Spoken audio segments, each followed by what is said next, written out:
The thing that was really annoying when I went to the ramen place was that the bill acceptor, like where you put your card in and all that stuff, Yeah. the card reader, it was it was a pain in the butt. It was awful. It was making loud noises. And it automatically, when you put your chip reader in there, it asks for a tip. Which Okay. I'm fine with tipping, but the thing was so annoying. And like there were 4 options, and the 4th option was other. The other were tip amounts, and that's how you put a tip of 0. It seems like the owner, whoever got this system, was like, this will help my employees get tipped, so I can, probably make them work at a lower wage. But at the same time, the thing that you're using is super annoying and complicated. And even the workers are like, yeah, I'm sorry, it's not a good reader. And I'm like, this is great customer service. Awesome. Being annoyed by a card reader. Jeez. Sounds very passionate about this. Yeah. Yeah. It was just inconvenient. If you were going to do a gourmet ramen place and model it after Japanese cuisine, it better be convenient. It sounds like it had like an old fax machine as its card reader, making all the noises. That's the perfect description for it. Because in Japan, everything is like vending machines is really popular. They do have restaurants that have stuff that come in conveyor belts, which is pretty cool. But it just felt like a very American knockoff of how it should be done, and it was just a catastrophe. It was so annoying. But that's just me. But anyways, besides that, Avatar: The Last Airbender. Oh my gosh, it's coming back. Yeah. Did you watch a lot of it as a kid? I watched every episode, just about, and if I didn't watch it as a kid, I watched it again as an adult. And then The Legend of Korra. So, yeah, I'm pretty excited. Legend of Korra season 4 pretty good. Oh my gosh. Season 1 kind of a show. I mean, usually the first seasons of shows are not as good as the end.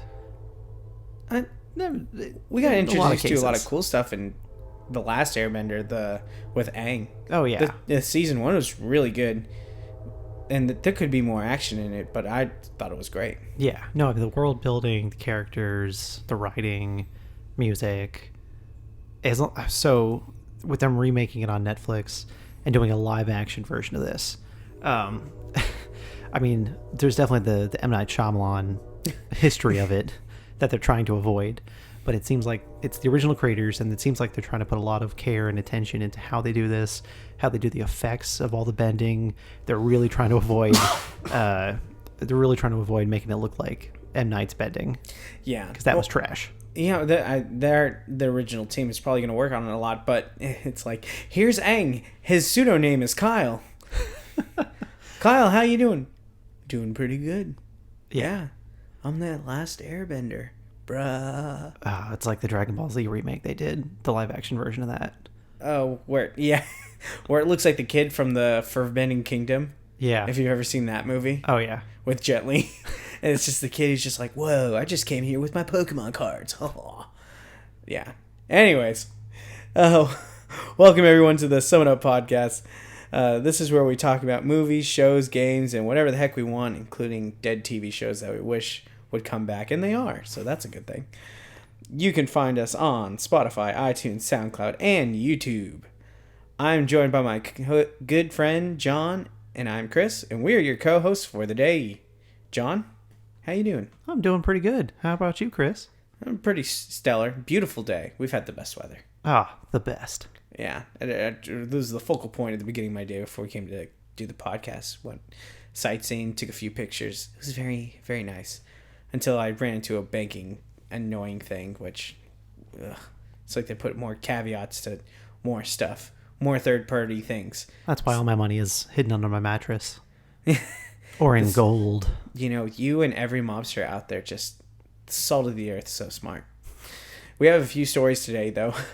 One of those is going to be at the DC Cinematic Universe and how there'll be like 2 of them moving forward, which is kind of neat. It's different. It's industry defining. Jeremy Renner may not return as Hawkeye. We'll have allegedly, not confirmed, but we'll look more into that. And then more Martin Scorsese stuff and how other directors have responded to Marvel movies not being cinema. We'll talk more about that. But to start off first, going with the DC universe and the two cinematic worlds that they're going to do moving forward. Yeah, so we found the story via We Got This Covered.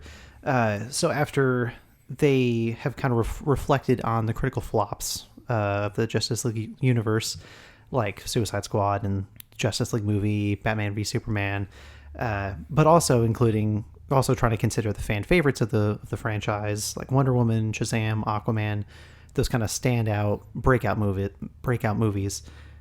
So they're going to split the DCEU into two different cinematic universes. The first being those movies connected to the characters based in the Justice League movie, like Wonder Woman, like Shazam, like Aquaman, The Flash. Yeah. Those core characters that have already been established. They're going to continue having their movies, but they're also going to create a new universe, including the new Batman, Pattinson, Matt Reeves' Batman, and also potentially including the newly recast Superman that's going to be introduced in a new Supergirl movie that they're working on. So J.J. Abrams is also reportedly trying to find a new Superman, trying to recast this role, and he's going to be introduced in the Supergirl movie by rewriting some of the Kryptonian mythology, which is... he's doing that right now with the Sun and the Spider-Man comics. Mm-hmm. So I'm kind of curious to see how he's going to do that with Superman too. He's definitely got a proven track record of that at this point. Well, Zack Snyder's already helped him out. Just get Russell Crowe to help out with being the architect of everything. Just a sad architect. He's so sad. What was his name? No, Kal-El is supposed to be Superman. Yeah. Who was his father's name? Oh gosh, something L. It's the L family. The L family, like El Dorado and El Salvador. I don't know that they're all connected, but we can go with that. Yeah, the first natural boy born in thousands of years, generations. I don't know if that's the line, but that's how it felt. It's like, oh gosh. Paraphrase. So including these Black Label standalone movies like Joker that they're doing, this is going to make 3 different cinematic universes under the DC title, including all of the made-for-TV movies that they're doing, all of the CW shows.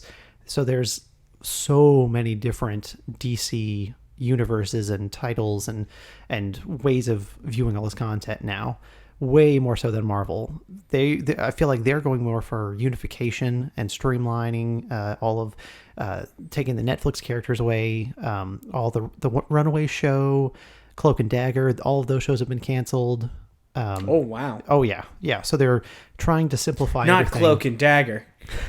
Cloak and Dagger sounds like the spin-off to, how they had the 2 stormtroopers from Star Wars. Yeah, it's something in Link or whatever. Rhett and Link? No, not Rhett and Link. No, not the YouTubers.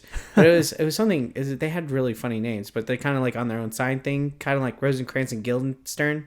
Okay. From Hamlet. I feel like that's what it could be for the DC universe. These 2 dudes just walking into all the shit, getting into shenanigans with all the DC people. Yeah. Like, oh no, I'm loitering, and then here comes Batman to beat me up. I don't know. But anyways, so the whole Matt Reeves' Batman has kind of gone through a couple different drafts at this point, where originally it was going to be kind of like a prequel into the Ben Affleck Batman, and now it's going to be more of its own standalone, like a new version of Batman, which is going to, again, spin off this entire new universe of characters. Some a little bit more repetitive between the 2 universes. Mm-hmm. I'm sure there's going to be another Wonder Woman in it. Thank goodness.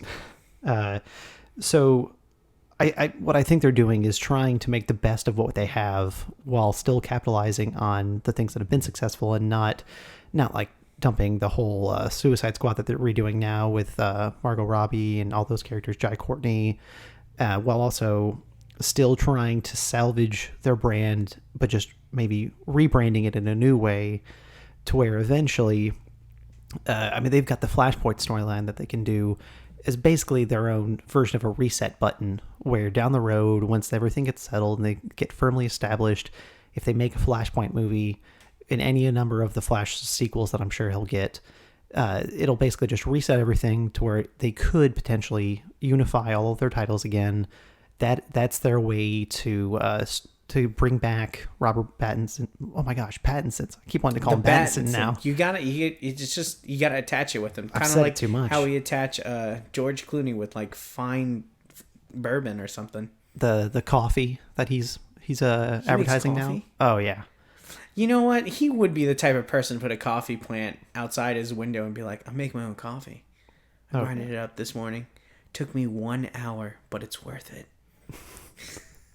So back to Justice League. Are we sure? Yeah. Oh yeah. No. Enough coffee talk. So the whole idea of Justice League, to me at least, has been, well, I think to a lot of people, it's always been this core group of characters, anywhere between 5 and 7 characters forming the Justice League. But then eventually, once it's spread, the point of it is to include a vast number of characters, whether they be secondary or kind of introduced as new versions of these characters, like all the different Green Lanterns, Supergirl versus Superman. So they have this whole array of characters they can choose from to potentially replace Ben Affleck and Henry Cavill as those core members of the Justice League in the original universe. Now, Chris, what I'm wondering is, do you think this splitting of the universes, rather than trying to make a merger work and trying to keep the original alive in its own way, do you think it's a viable solution? Do you think that they should have just recast and just not even explained it, just move forward? Or do you think this is going to work as a new kind of solution moving forward, and something that maybe Marvel might be able to do later on? I think for me, I think they're making the right decision to do like a reboot, but I think for DC, they're kind of in a catch-22 where you have certain people in the franchise that people love. Mm-hmm. Gal Gadot as Wonder Woman, great. I can get behind Jason Momoa as Aquaman. I was able to turn my brain off of that movie. I enjoyed it. My issue comes with that they're kind of doing a soft reboot because they're keeping certain aspects of it and getting rid of some of others. You know, it's not like the X-Men reboot where they're just like, oh, Days of Future Past, bam, here we go. Or they're saying X-Men First Class, this is the prequel, it's going to line up. And then you see what they did. They kind of reset the universe, but in a way of bringing the old with the new, but not with all the other garbage that came with it. Yeah. They went ahead. It wasn't like, 5 years after, look, it's Storm and everyone else and Green Jay, blah, blah, blah. No, they'd go way into the future where Storm is much older, Professor Xavier and Magneto. I thought the way that the X-Men universe reset was clever, and I liked it. I really did. But for this, DC has a lot to navigate through, and I like the move. I just don't know if it's going to be successful. Yeah. And I could tell it's for the fans. Like, Zack Snyder really royally kind of took it in a direction I don't think people foresaw. And it didn't feel like DC to me when I watched the Batman series. I watched Batman Beyond when I was younger, and I don't remember it as fondly as other shows I've seen, but I remember the aesthetic, and I remember watching DC saying it takes complicated issues and it regurgitates it for teenagers, maybe for older kids, and that's the appeal to it, is that somewhere in this dark world there is a morality that is fighting to be to the surface. Mm-hmm. And I hope with these different universes that they can capture some of that into a streamlined main story that holds on to that theme rather than Zack Snyder's movies, which I didn't find a theme. It's kind of like, hey, there's a bad guy, let's go beat him up. And that was disappointing to me. Yeah, and I think definitely the issue, one of the issues they're going to have going forward is trying to keep that quality of facing those social issues in both of these universes and not feeling like one of them is just a carbon copy of the other. They both have to feel unique and individualized in their own way so that they can justify having two standalone semi-connected universes potentially that they could merge together later, because I don't think they could ever do anything to merge the Joker movie into an Aquaman universe. Oh, absolutely it's not. Two completely different fields. So trying to find the balance between these are these characters, they could potentially exist in the same universe, but for right now, they're going to exist separately, and but be on their own individual streamlines, basically, to where this is unique and significant in its own way, but also the Snyderverse, whatever that he created, can also still stand alone and is going to continue putting out good quality movies. So you think the Snyderverse is going to continue? So, well, that's what I'm saying. So the movies that have spawned from those Justice League characters will continue to have sequels, like the Wonder Woman sequel. Aquaman's going to get a sequel. They're making a Trench movie based off of those characters from Aquaman. The Flash movie is going to happen eventually. Maybe Cyborg's going to get a movie. Those characters will still exist in their own universe. Yeah. But the aesthetic is definitely going to change to be a little bit more lighter than what Zack Snyder introduced originally. But, I see what you're saying now. Yeah, they're going to reinvent the color palette while leaving behind Justice League and Batman versus Superman. They're going to leave behind the Man of Steel.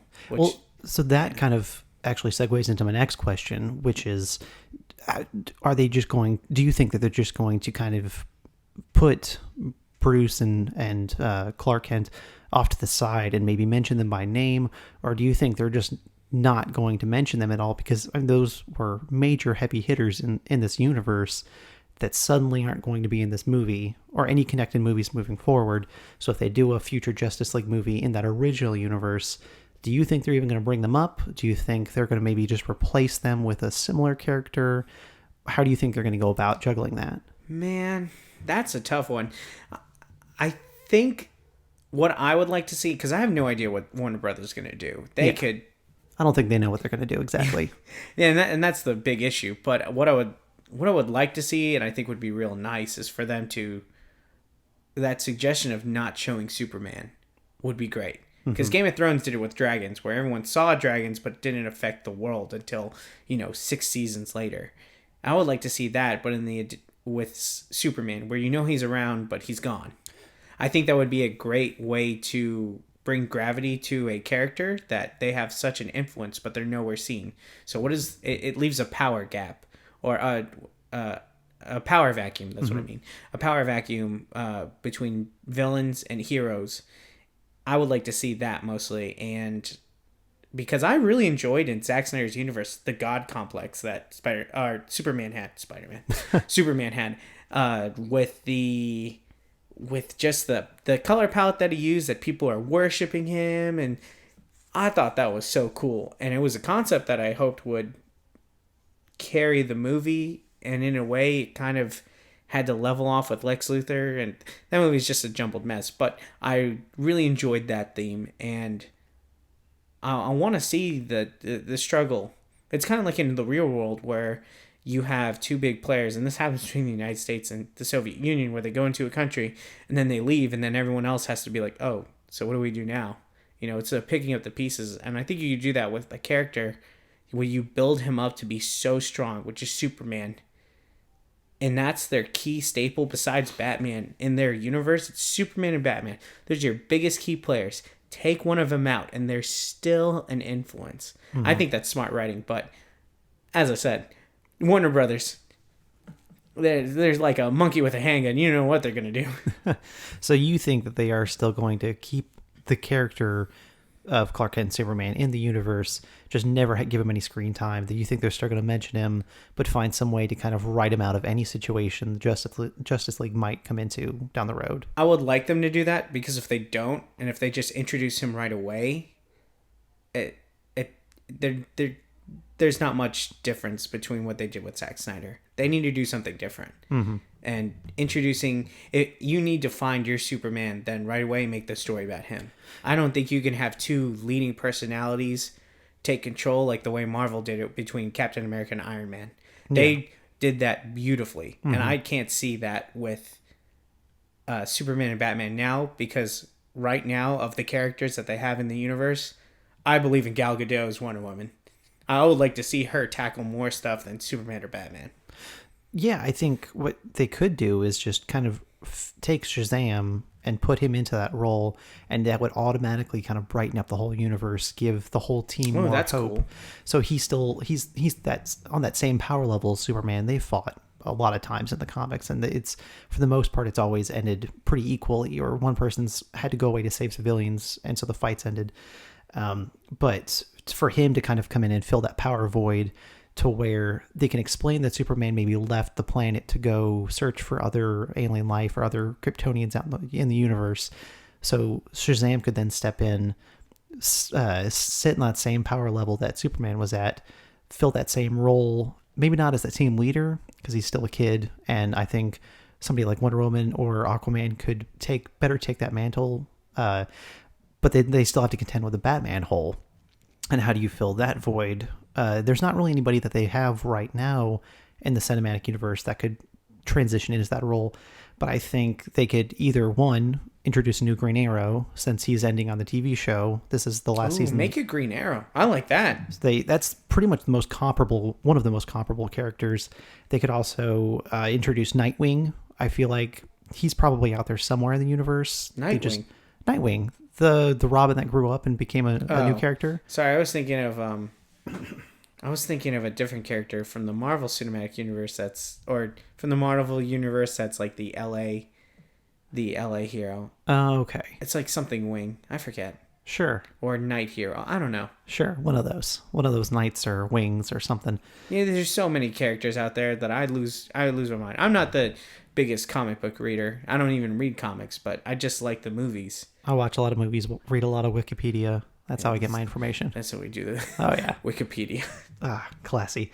I also think that maybe, besides anybody from the Bat family, like Batgirl or Batwing now that's been introduced, maybe somebody like The Question, who's kind of like the DC universe version of Rorschach, who's a detective. He's got that strong detective side, but he's a little bit darker.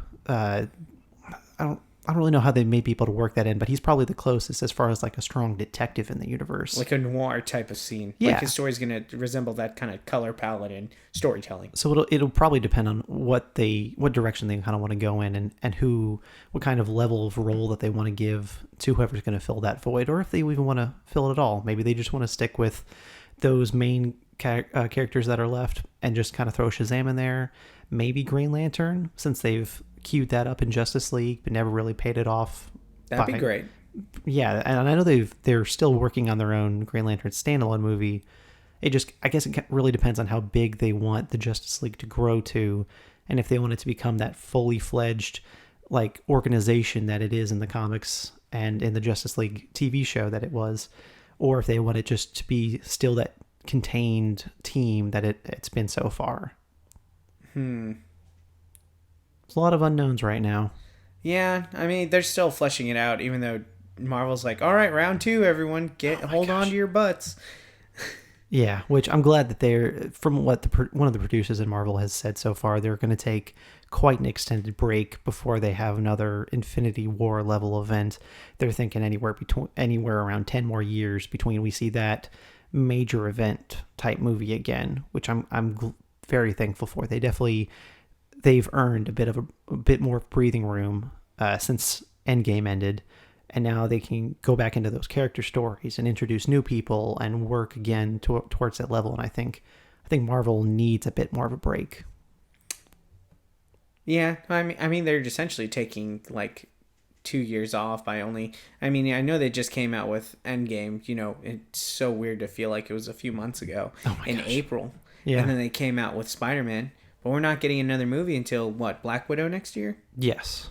So that's kind of like their 2-year... I feel like just releasing one movie in the Marvel Universe is enough to be like, that's a break. Mm-hmm. Because Spider-Man came out right after Endgame. So you're going to say, at the beginning of July, a movie came out. So we don't get another movie until Black Widow next spring. And then there's no movie after that until 2021, correct? Yeah, well, I mean, they do have all the Disney Plus services those shows are starting next year. Oh, and I think they do have another Ant-Man and the Wasp They're So working on 3. it, but it's nothing that's in fully, like, it's not in pre-production right now. It's not even in pre-production? No, they, for a little while, they were saying that they weren't even going to make a third Ant-Man movie. They were just going to maybe introduce him on the streaming service. But now they've recently come out and said that they're going to make a movie. So it's probably going to be another 2 years before, maybe 2 to 3 years before we even see that. Probably Phase 5. Man. I mean, they have a lot of characters they're already introducing in Phase 4 and 5. There's a lot to figure out there. Oh, yeah. Especially with Jeremy Renner and the allegations. Beautiful segue. So, the main issue with Hawkeye maybe potentially not returning, off screen, there's been a bit of drama between Renner and his wife. Allegedly. Well, I think the drama's kind of confirmed, but the whole Disney doing a recast because of it is rumor. Yes, thank you for clarifying. So, what's been going on is that Jeremy Renner's wife has come out to the public as saying that while Renner was kind of hopped up on coke and drunk, he came out with a gun, said he was going to kill himself, said he was going to kill his wife, all the while their daughter was in the other room. Oh my gosh. He shot a gun up at the ceiling, so he actually fired the firearm, according to her. She felt very unsafe. She says that he left cocaine out in the bathroom counter within their daughter's reach. She's saying all of these things, and it's still in court. They're still figuring out the details, so there's no reason to say one side or the other is 100% right. But this does open the discussion of, if this is true, and if he did all these things, then are they going to continue having him in the Hawkeye TV show, in the future movies that may include him, or are they just going to recast him? Are they going to kind of write him out of the universe? I guess the first big question is, they have that Hawkeye TV show, I believe airing in 2021, that's supposed to introduce Kate Bishop as the new Hawkeye that's going to take over for him. So do you feel like, given his story arc at the end of Endgame, do you feel like it's safe to just write him out of the situation and maybe have his legacy be the thing that inspires Kate Bishop to take up this mantle without actually him being there to train her and to pass on the torch physically to her? Or do you feel like he needs to be there maybe for a limited time just to start out the series and then write him out? Or do you think he shouldn't even be there at all? Well, I mean, for Disney, after the issues that came out with James Gunn and bringing him back on after firing him because the group got these tweets and all this stuff, companies need to learn that, they need to respond appropriately. So Jeremy Renner's going through this stuff. Totally get it. But the thing is, it could be all BS. You don't know. Maybe he did fire a gun, do all this crazy stuff like coke out. He basically had a Disney star breakdown, but as an adult. Well, we should also say that he has come out as saying that his wife is sexually and mentally disturbed, that she's just after his money. Yeah. So she's saying all these things about him, but he's also saying that she is not right and not to really believe what she's saying. So there's a lot of back and forth on both sides of this, which is why it's so hard to come out with a definitive stance on this right now, because there's nothing public that says Renner was right or she was right. Yeah, Disney has to wait. Be patient. And you're going to do a Hawkeye series? Yeah, you can do that. And you could have someone take up the mantle, as you said. And I believe the Hawkeye character, he lost his family once. And he never wants to lose it again. You could do that for putting him in hiding or not being around for the first couple of seasons. And if the stuff with Renner goes really, really poorly, you introduce a new Hawkeye.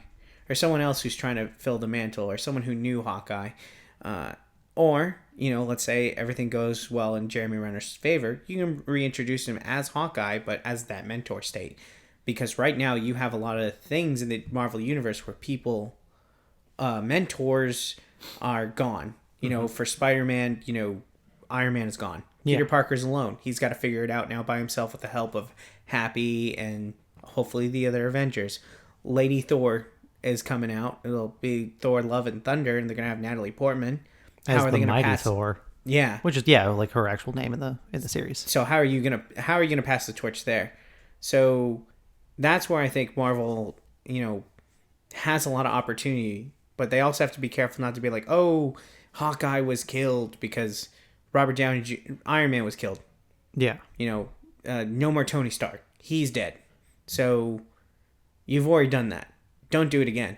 Do something different.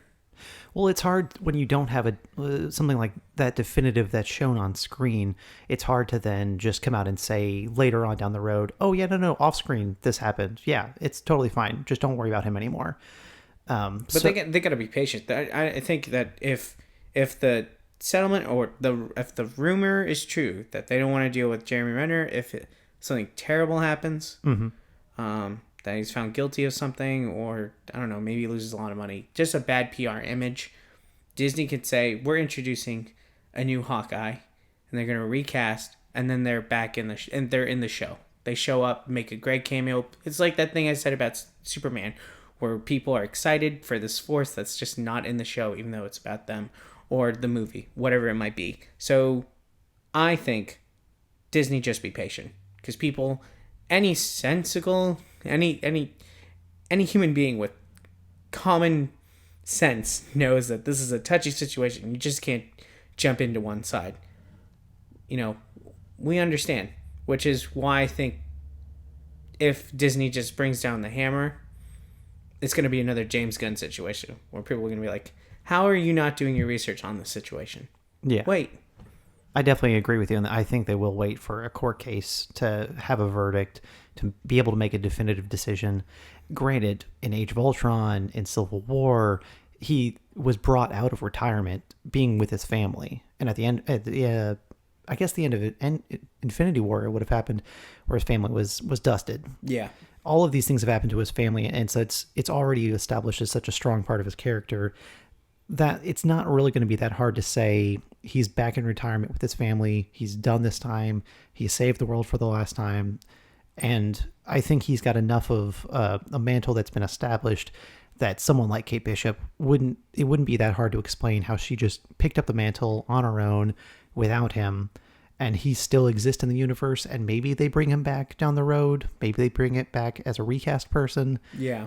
I definitely think they have a lot of options, given the history of the character in the comics and what they've already established in the MCU. So I'm not too worried about the character right now. I'm not worried about the series. I think the series is still going to happen regardless of what happens in court. But again, just kind of wait and see. I'm definitely not drawing any conclusions about what's going on at this point. I want to make sure I have all the facts before I come to a conclusion personally about him as a person and his actions outside of the MCU. And granted, I don't think he has as much popularity as somebody like Iron Man in the MCU, that if he were suddenly just gone, as much as I hate to say it, I don't think a lot of people are going to be that upset if he was just up and gone, because they already didn't really like him in a lot of other stuff. And granted, I think he's done a really good job of performing the character. I think the character's really good. Yeah. But I think as far as like mass appeal goes, I don't think that many people are going to be that upset if they just kind of write him out. I mean, do you think it's worth it to do the complete recasting then? Oh no, I think given his arc, I think it would be much better and much more fitting for his character if they just said he's in retirement, he's not coming back, rather than trying to force a new person into this same Clint Barton character, and then just try and explain it that way to then maybe just a movie or two down the road have him be killed or actually retire. I mean, he's not like Spider-Man where he's not super young. He's at that point of his life where he's got the kids, he's got the wife, the farm upstate. If he walks away, it's totally understandable. Yeah, I mean, like I said, they've already tried to do that twice in the MCU, and they've brought him back out. Yeah. So to do that a third time, I think, is probably pretty definitive, and I think it'd be well-deserved for him as a character, at least. I agree with that, especially since, Jeremy Renner's interpretation of the Hawkeye, or however Kevin Feige wrote it, was really good. And I think a lot of people would agree that his character was a bright spot in Age of Ultron. Oh, yeah. For as much as people want to give that movie for its crap writing or whatever, however they wrote people, that was the shining thing, is everyone's like, man, this Hawkeye guy was pretty cool in Avengers, and he's even cooler now. he's got a family. He's doing everything. He's just like seems like the Tim Allen dad of the '90s in Home Improvement, but he has super great accuracy. Well, I mean, and it's hard to give somebody that deep character development when they don't have their own standalone movie. So just like with the Hulk, what they're trying to do in the MCU, they're trying to give him all this rich backstory in these big event films, and it doesn't really do the character justice, which is why I'm looking forward to what they're going to be able to do on the Disney Plus platform, and giving all of these minor characters, or more of the minor characters, their own series to really expand on their characters and their development. Characters like Wanda, which WandaVision, the television show. Exactly. Putting it into this like 1950s kind of feel, putting it in, what did they say? It's going to be more like a sitcom kind of series initially, and then watching it just psychologically just dissolve around her and just see it connect with the Doctor Strange Multiverse of Madness movie, how they're going to be able to interweave all these shows and shows and movies now. I think is going to be really interesting to see moving forward. Yeah, that'll be nice moving forward. Disney Plus is going to be a great experiment. I'm so stupidly excited for that, but I hope when the kind of like how they did the Netflix shows with Disney Plus, I hope they learned, the successes from that and the failures and apply it to their television shows. I don't want to get the same thing. I do want something different. Because Agents of S.H.I.E.L.D., what's a weird thing I was thinking about the other day? Why didn't we see like a S.H.I.E.L.D. carrier come out into the battle in Endgame? S.H.I.E.L.D. wasn't around. So you're asking why they didn't give more S.H.I.E.L.D. support in Endgame? Yeah, like in that final battle. Didn't you ever think about that? Okay, so to quote Wong when he's talking to Doctor Strange in that part of the movie, you wanted more? Yeah. Chris, they spent so much money getting all those people. I mean, it would have been cool, but practically, I mean, they had the one spaceship over with Thanos, his home ship. But other than that, there really wasn't much use for another like aircraft carrier or helicarrier to come in. The helicraft carrier would get destroyed, but give me a command center where Nick Fury is launching missiles at this thing. It was so busy already, though. Just to have like cutaways to Nick Fury, who isn't really contributing, maybe like firing guns from long range, I think would have just kind of muddied the waters. Plus, Sam Jackson is super expensive to get as it is. So I'm sure that little minor cameo at the end, at the funeral scene, was probably a lot of money. And then maybe more screen time would mean way more money. I think I was happy with what they did, Chris. I know, I'm very happy with the way Endgame was. But I thought it was just on one of my drives. I was thinking about it to work. I was like, S.H.I.E.L.D. was not in the Endgame final scene. I mean, that's fair, but then you also could ask yourself, why wasn't any of the world's military involved? Yeah. Why was it only these superheroes? Where was the military? Where was Adam Warlock? Which I hope we get. It'll explained in Guardians 3. We better get a payoff for that, because the way that cliffhanger was, the cocoon. Because you and I both saw that movie together, and we were like, oh yeah. There's so many unpaid off Easter eggs that they've already set up that they're going to expand on in phase 4 and 5 that, I mean, they wouldn't have to introduce any new characters to pay off what they've already introduced and still be successful. Yeah. But you know who's not getting paid off? Who? Scorsese. Oh. For his comments. Oh, yeah. Oh, yeah. But, so this is the other thing that was going on. And so they had just going more into the comments that Scorsese said and the backlash that he's getting is kind of like how I mentioned, I think I mentioned this off screen about Robert Downey Jr. and him clarifying comments made by Scorsese in the Howard Stern interview that he did. Let's start off with what the situation was and what he said to kind of instigate all of these comments initially. So do you remember exactly how the original comment was about him just saying comic book movies and specifically Marvel just aren't cinema? It was I know about the comment. We have it here, but just continue on because it's very much clickbait what the internet did with it. Yeah, so that's why I wanted to write down the original comment so we could just read it. You can interpret his words as they were said. It.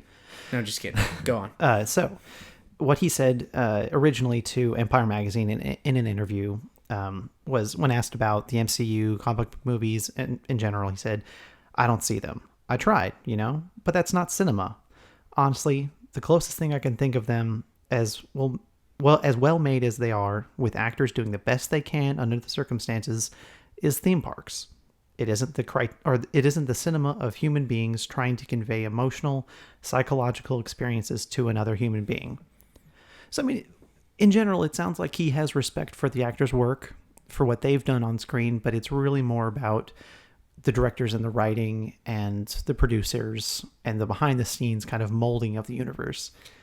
I mean, I would disagree. I disagree with his comments, but just like some people said, he's allowed to be entitled to his own opinion. Not every movie has to have Mickey Mouse with a baseball bat beating on someone like Joe Pesci in all of Martin Scorsese's movies.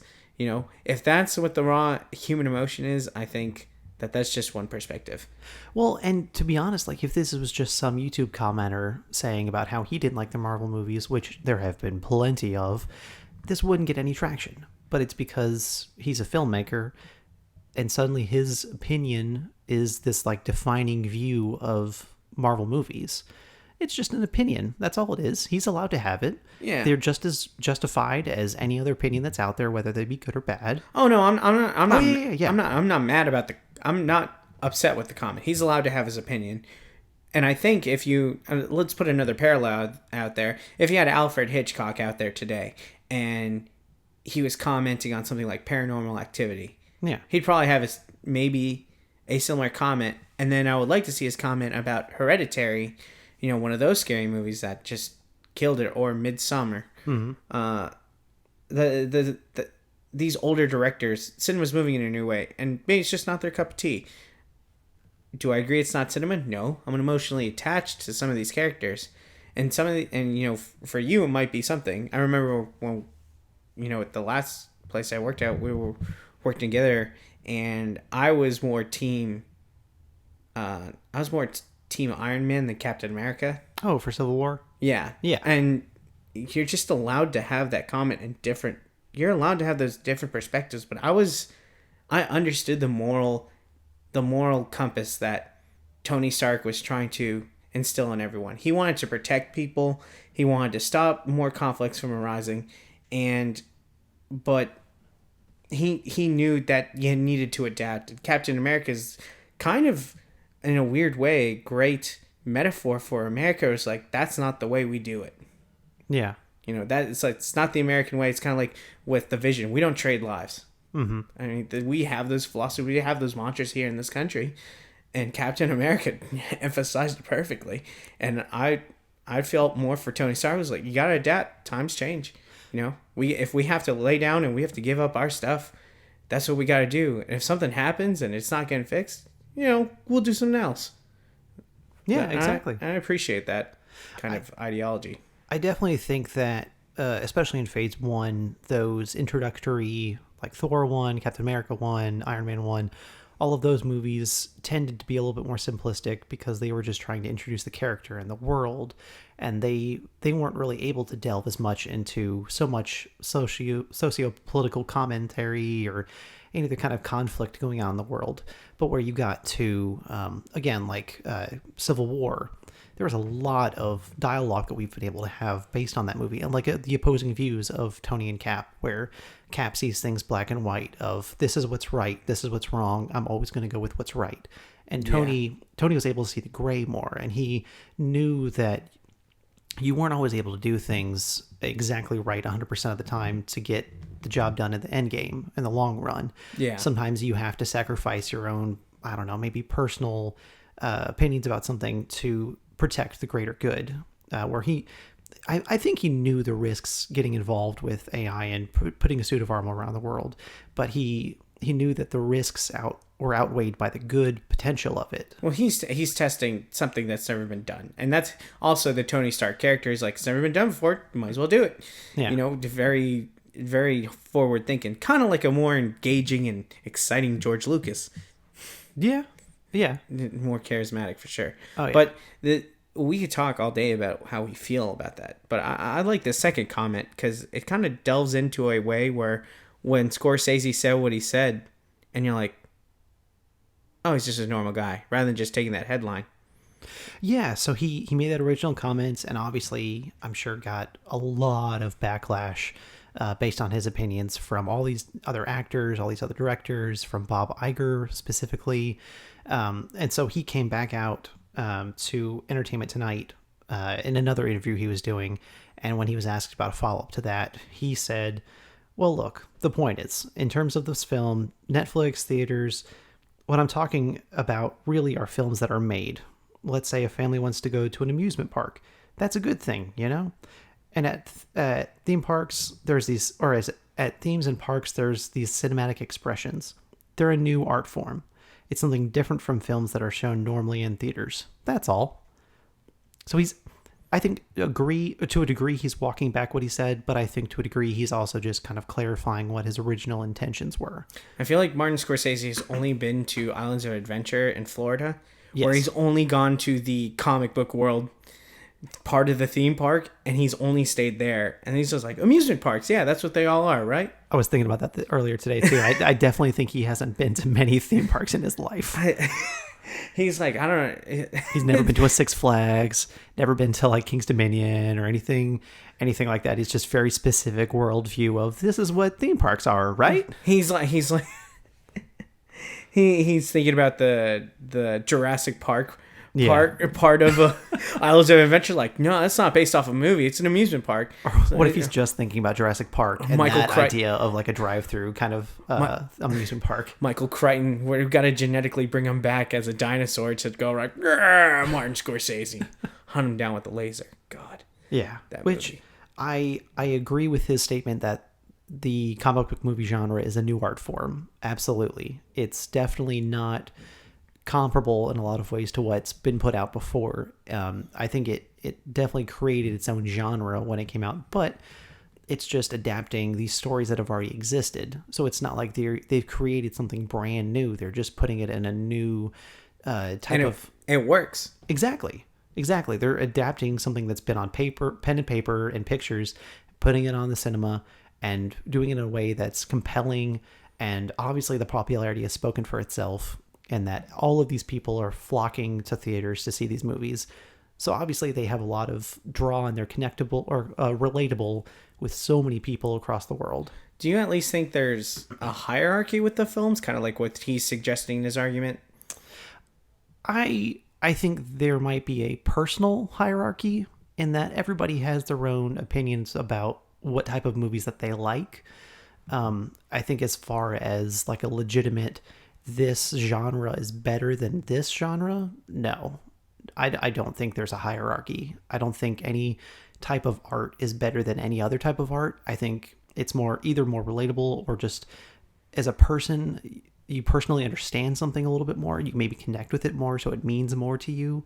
Like we've talked about this before, where we don't like, in a lot of ways, horror movies. Yeah. They're just... It's hard for us to connect with those on an emotional level other than jump scares. Yes, make me shit my pants for like a whole hour. I love it. Exactly. I absolutely hate it. We don't have that draw to that type of movie. Yeah. Some people love it. Our friend Logan loves horror movies. Yeah, which I don't understand that at all. That horror slut. I'm just kidding. But there's definitely something that draws people to those movies, and there's something that gives it significance and meaning, and we just don't connect with it in that way. But that doesn't mean that it's anything less than what we like. Yeah. It's all about opinions. I am more inclined. I'm going to take the other part of this, and to a degree I believe it, not completely, but I think there is kind of a hierarchy films, and I don't mean that they're not cinema. That's not true. Mm-hmm. They're still films, they're still cinema. But I do believe that if you tell me which is going to be a better movie, and I'll take what most people think is the best in the MCU, Infinity War, if you say, hey, which do you think is a better film, Infinity War or Shawshank Redemption, I'm probably going to pick Shawshank Redemption. Well, yeah. And I don't mean I mean as a hierarchy of films. Both of these things are about the human spirit, the human element, and the different conflicts that go in it. That's most movies, or else you're going to make a really boring movie. Mm-hmm. There's just something about these other movies. Like, people could talk about The Revenant. We talk about Shawshank Redemption. You could talk about Schindler's List, Goodfellas.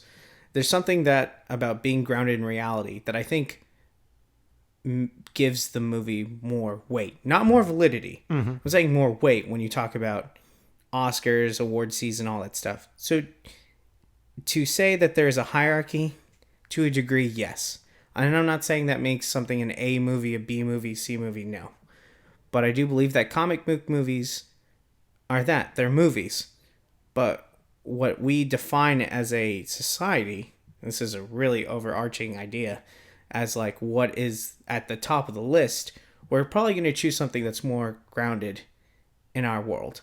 Like Game of Thrones, I think is very interesting because for television, it's great television. It's amazing. It's fantastic. Yeah. But then you have a large majority, maybe not majority, but a large portion of the country that says, hey, what's your favorite show? Oh my gosh, I love Friends. Or I love Seinfeld. There's so many people who are still on the Seinfeld train, which kind of surprises me, but at the same time, I get it.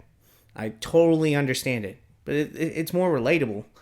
You're not flying on a dragon and stuff like that, but you get the metaphors and the different messages and the struggles, even though you can't fly a dragon or defeat an ice king, whatever that is. And I think I'm more inclined to say that, I'm going to stick with that argument. If you ask me, like, which is that better movie or whatever, I'm going to probably pick not the comic book movie. I enjoy it probably more, but I'm going to have to say, if you want me to choose, and this is a very weird thing, if you say, what's a better movie, Infinity War or, The Last Samurai with Tom Cruise, which is a very obscure movie that I'm bringing out there. Okay. Or Troy. Okay. Like, I really love those movies. And I like history. But it's more grounded in seeing the emotions on people's face. There's no flying hammers and stuff like that. Mm-hmm. I still really love Endgame. And it'll still be one of my top movies. But I just have to go to the other side of the aisle in this one. So now, given that type of argument, how would you compare Joker to those other types of movies? Because that's a much more grounded human kind of story where if the character wasn't called Joker, you wouldn't have believed that it was a comic book movie.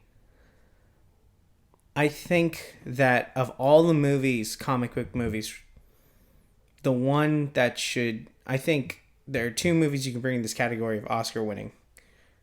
Joker and Black Panther. Okay. And the reason I bring up Black Panther is the cultural significance of it is huge. Mm-hmm. It's something different. The feel of it, the themes of it, it takes colonialism and flips it on its side. And I was like, this is a great take on this. And the thoughts that, kind of like the past haunts what a generation did a long time ago. And that's a theme that it's in our history as humans for a long time. Something you did like 20 years is going to catch up to you. I love that theme.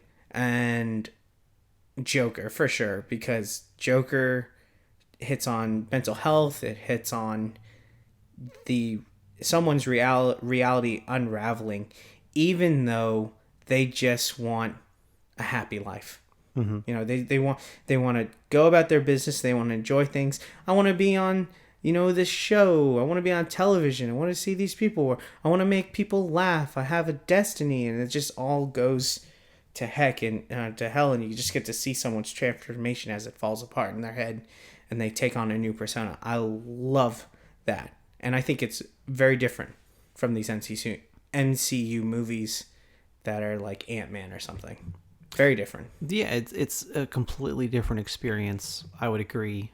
And I think in the end, it all comes down to writing, to the portrayal of the actor, to the directing, to the situation, because Joker probably wouldn't be as relevant 20 years ago as it is today, given the current climate and discussions about mental health and this situation in society.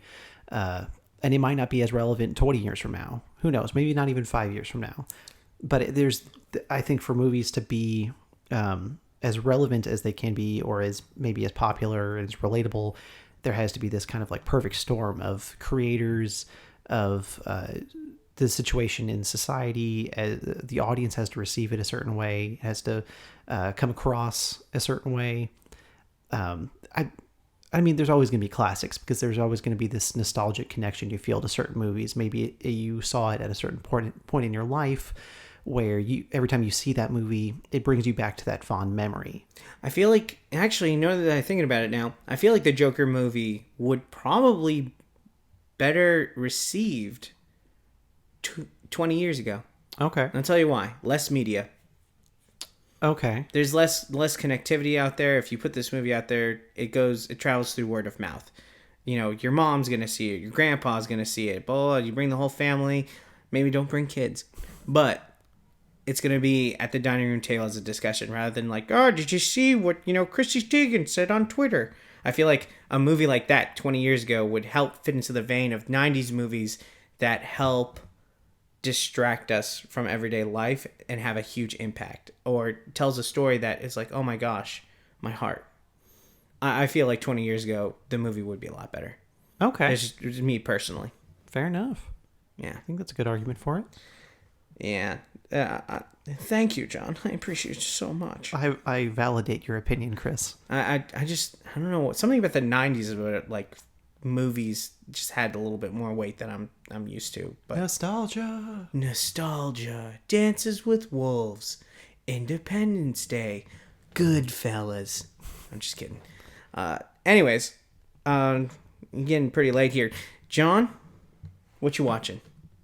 So, kind of what I've been watching for a while now are the Arrowverse shows on the CW.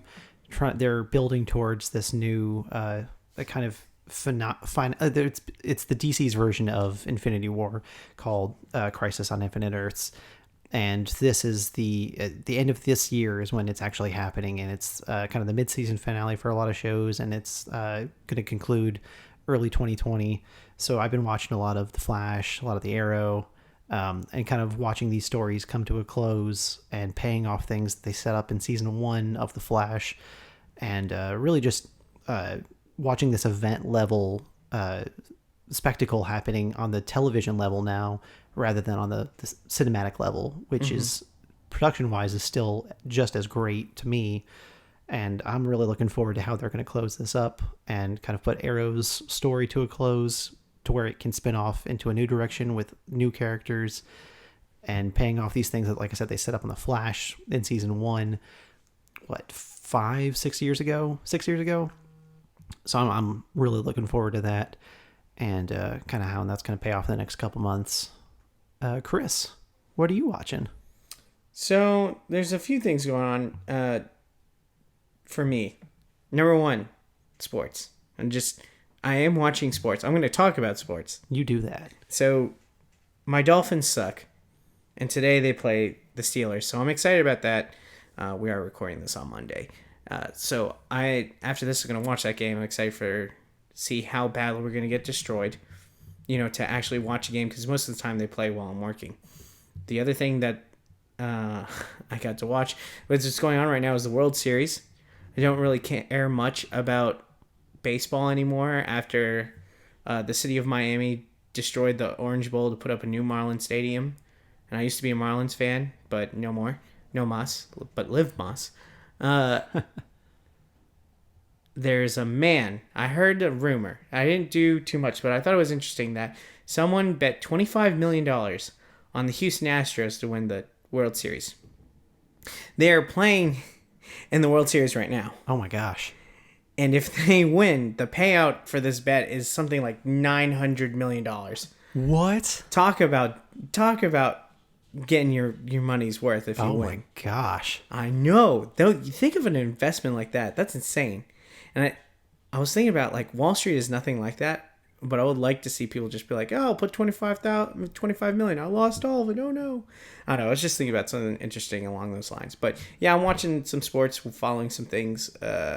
And along with that, I'm still playing Pokemon, going through it. I'm really excited still for more Star Wars news to come out. I got time off requested. I can't wait to go see it.